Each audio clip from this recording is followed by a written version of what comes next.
Selamat datang kembali di channel ini, channelnya para tenaga honorer dan aparatur sipil negara.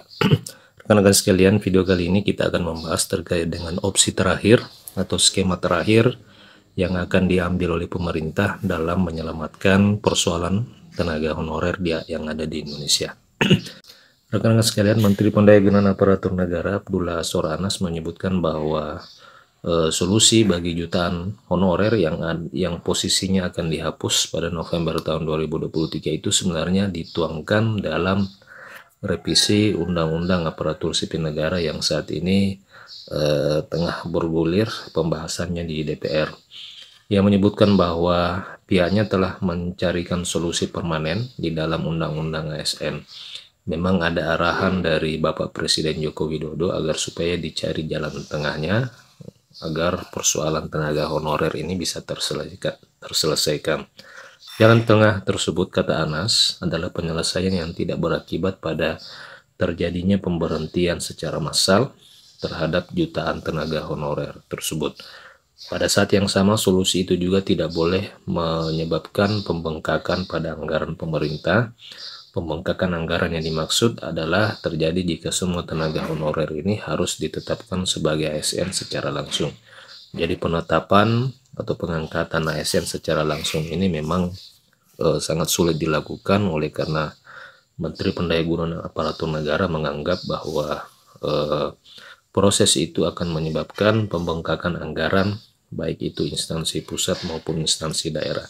Jadi alasan anggaran memang menjadi persoalan sehingga ini menyebabkan Menpan selalu berhati-hati di dalam mengeluarkan kebijakan terhadap persoalan tenaga honorer. Ia menyebutkan bahwa pihaknya saat ini sedang memberesi Undang-Undang ASN. Mudah-mudahan Agustus ini sudah selesai sehingga bisa menjadi exit bagi penyelesaian 2,3 juta tenaga honorer. Jadi memang bulan Agustus disebutkan oleh Menpan sebagai waktu akhir dari pembahasan rancangan Undang-Undang ASN sehingga pihaknya segera mengeluarkan kebijakan sebagai jalan keluar di dalam penyelesaian 2,3 juta tenaga honorer. Ada beberapa opsi yang bisa menjadi pilihan untuk menyelesaikan masalah tenaga honorer di pemerintah, terutama pemerintah daerah. Mesti enggan menyebutkan secara rinci opsi-opsi penyelesaian bagi tenaga honorer. Menpan mengindikasikan bahwa opsi P3K paruh waktu pada Undang-Undang Aparatur Sipil Negara bagi tenaga kategori tertentu, sebagai contoh misalnya penyapu jalan dan tempat-tempat publik lainnya. Anas juga mengindikasikan opsi lain berupa pemberian prioritas untuk diangkat sebagai ASN pada pegawai honorer guru yang telah bekerja selama 20 tahun.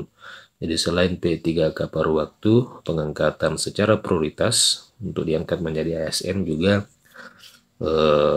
disinggung oleh Menpan terkait dengan kebijakan atau opsi penyelesaian persoalan tenaga honorer. Selanjutnya opsi yang lain adalah pemberian prioritas untuk direkrut sebagai P3K pada tenaga honorer kategori 2 yang selama ini tidak dibayar dengan menggunakan dana APBN ataupun APBD. Jadi opsi lain adalah pemberian prioritas atau pengangkatan secara prioritas bagi tenaga honorer K2 menjadi P3K. Rekan-rekan sekalian, demikian opsi-opsi yang bisa diambil atau langkah-langkah yang bisa diambil Menpan di dalam menyelesaikan persoalan tenaga honorer. Kita tunggu saja update-update informasi terbaru dan terus pantau channel ini, karena di channel ini akan kami tayangkan update-update terkini kebijakan khususnya bagi tenaga honorer, P3K dan aparatur sipil negara. Demikian video ini rekan-rekan sekalian, terima kasih telah menyaksikan, sampai jumpa di video berikutnya.